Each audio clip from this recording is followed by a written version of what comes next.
welcome to Dallas Talk, di mana kita akan berdiskusi, mendapatkan insight serta knowledge baru mengenai industri aquaculture di Indonesia, khususnya yang mengenai industri di tambak udang.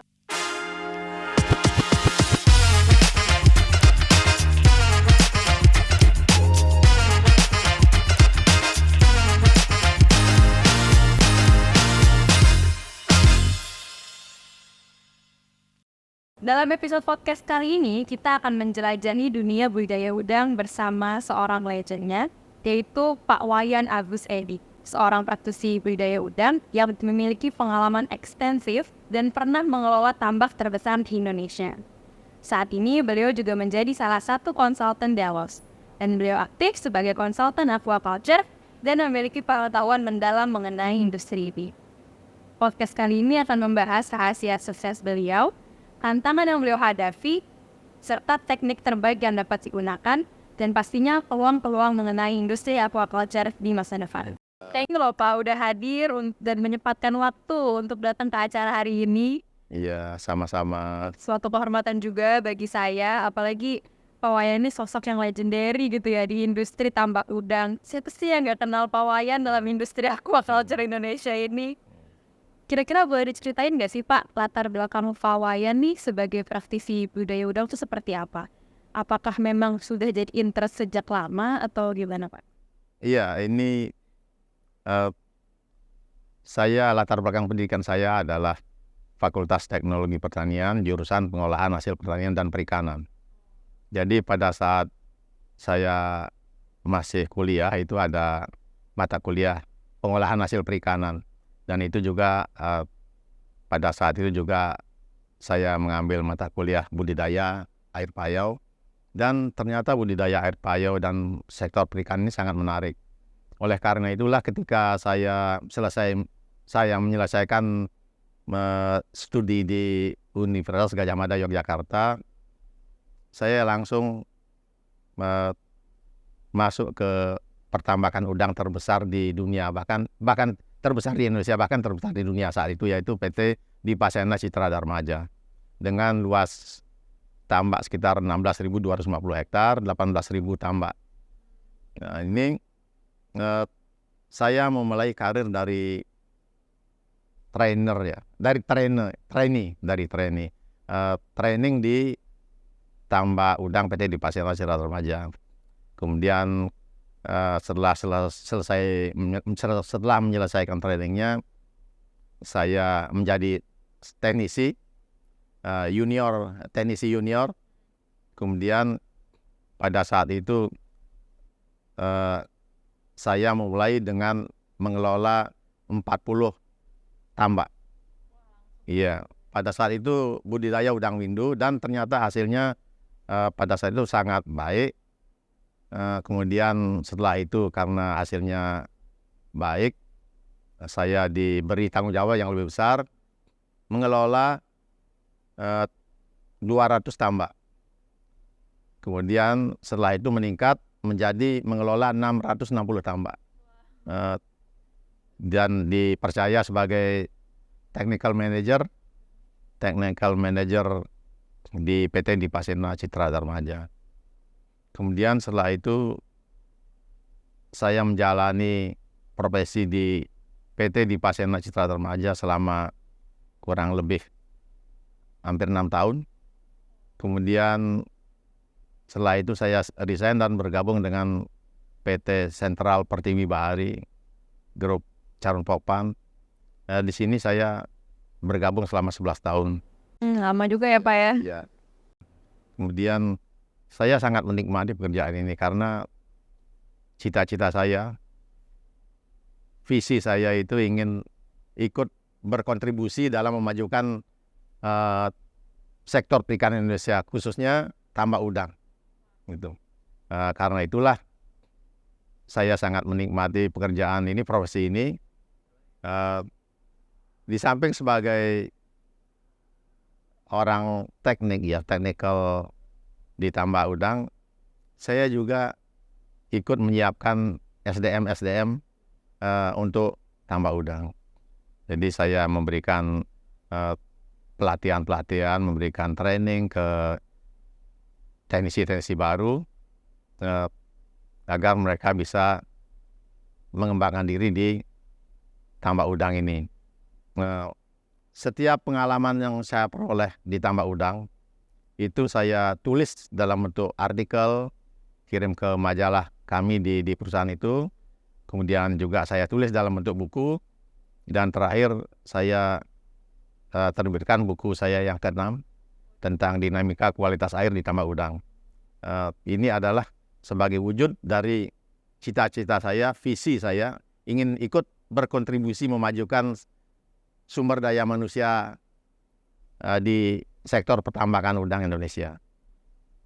Mulia banget ya Pak pikirnya. Jadi memang tapi dari awal kuliah gitu memang sejalan ya Pak ya. Awal-awalnya mungkin berbeda sedikit, tapi akhirnya sejalan terus ya langsung ke tambak udang gitu. Iya, pada saat kuliah sih saya tidak pernah berpikiran saya akan gitu. terjun di tambak udang, karena pada saat itu kan belum banyak tambak udang intensif. Tambak udang pada saat itu ada tambak udang ekstensif dan semi intensif. Kemudian di PT Dipasena Cerdas Remaja adalah satu-satunya tambak udang intensif dan besar dan menggunakan teknologi HDPE plastik, high density polyethylene, sehingga dengan demikian pengaruh faktor dari lingkungan seperti tanah pirit, tanah rawa dan sebagainya itu bisa diminimalkan. Dari berapa tahun nih Pak? Berarti 35 Tahun ini adalah tahun ke-35 saya terlibat di budidaya udang. ya, selama 35 tahun ini Pak, pandangan Pak Wayan nih terhadap potensi udang di Indonesia ini seperti apa Pak? Apakah sudah maksimal atau perlu dimaksimalkan lagi? Kalau menurut saya sih masih sangat rendah ya. Karena Indonesia kan terdiri dari 17.000 pulau besar dan kecil. Dari 17.000 pulau besar dan kecil itu, garis pantai Indonesia itu ada 81.000 kilometer. Kalau Thailand kan cuma 8.000 kilometer. Jadi produksi udang kita itu masih kalah sama Thailand. Jadi keuntungan kita itu, kita ini adalah negara tropis. Jadi bisa melakukan budidaya udang sepanjang tahun. Lain dengan negara-negara yang berada di subtropis seperti Cina, Taiwan. Itu dia hanya bisa melakukan budidaya udang pada musim panas saja. Jadi pada akhir musim semi sampai musim panas. Musim dingin nggak bisa budidaya udang.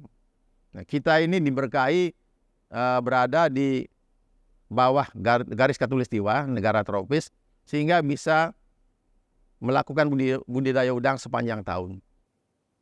Jadi masih kurang ya Pak ya dengan Potensi kita sangat besar. Yang perlu kita dorong terus adalah penyiapan sumber daya manusia, kemudian juga dukungan dari pemerintah. Itu. kira-kira dengan konteks sekarang gitu Pak, apakah langkah yang mungkin harus dilakukan nih untuk memaksimalkan potensi kita sebagai negara tropis budidaya udang?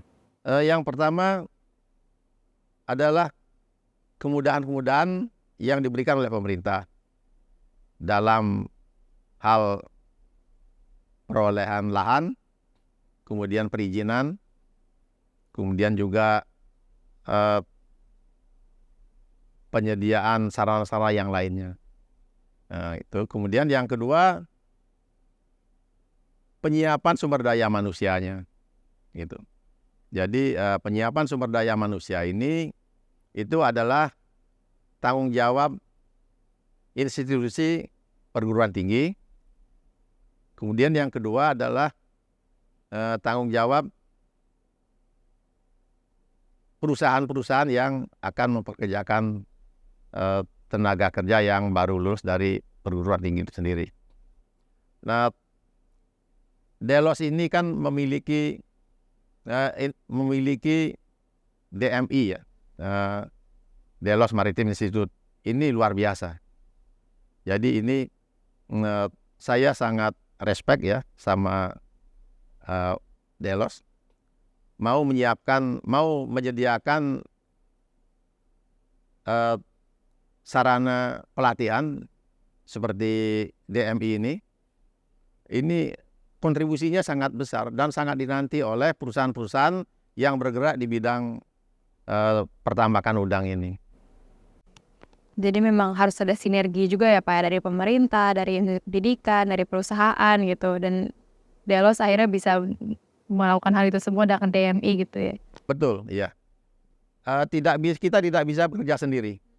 Harus ada kolaborasi antar institusi ini. Oke, tadi Pak Wayan sempat cerita ya bahwa udah pindah ke beberapa tempat dan mengelola hampir 600 tambak ya Pak ya. Berarti lebih berarti Pak. 600 tambak itu ketika posisi saya technical manager. Ya. Kemudian ketika meningkat lagi, itu saya mengelola 18.000 tambak. Waduh, angkanya fantastis sih. Iya. Sebenarnya gini Pak, dari 18.000 tambak itu Pak, ada nggak sih satu tantangan utama dalam industri budidaya tambak udang ini? Dan kira-kira apa sih itu masalahnya Pak dan cara mengatasinya gitu? Iya. Dalam mengelola tambak besar itu yang sangat penting itu adalah mengelola manusianya. Jadi bagaimana mengajak manusia sebanyak itu untuk bekerja dalam satu visi dan misi, sehingga tidak ada dalam hal ini semuanya patuh pada aturan dan atau SOP standar operating procedure yang kita miliki. Jadi memang harusnya ada SOP itu harus disesuaikan lagi gitu ya Pak, dengan kondisi tambak yang berbeda, terus orang-orang yang berbeda juga gitu ya konteksnya. Betul, iya. Jadi secara teori SOP itu sama, tapi secara penerapan itu masing-masing daerah itu berbeda-beda. Itu. Jadi tergantung SOP itu standar operating procedure itu berangkat dari profil perairan setempat, profil perairan di suatu tempat. Itu. Karena pantai barat Sumatera dengan pantai timur Sumatera beda. Pantai selatan Jawa dengan pantai utara Jawa berbeda. Jadi kita menerapkan SOP itu harus sesuaikan dengan profil perairan setempat. Kemudian juga sumber daya manusia yang kita miliki juga harus harus paham tentang SOP yang kita miliki. Keberhasilan suatu usaha budidaya udang itu sangat ditentukan oleh manajemen yang kita terapkan di sana. Gitu.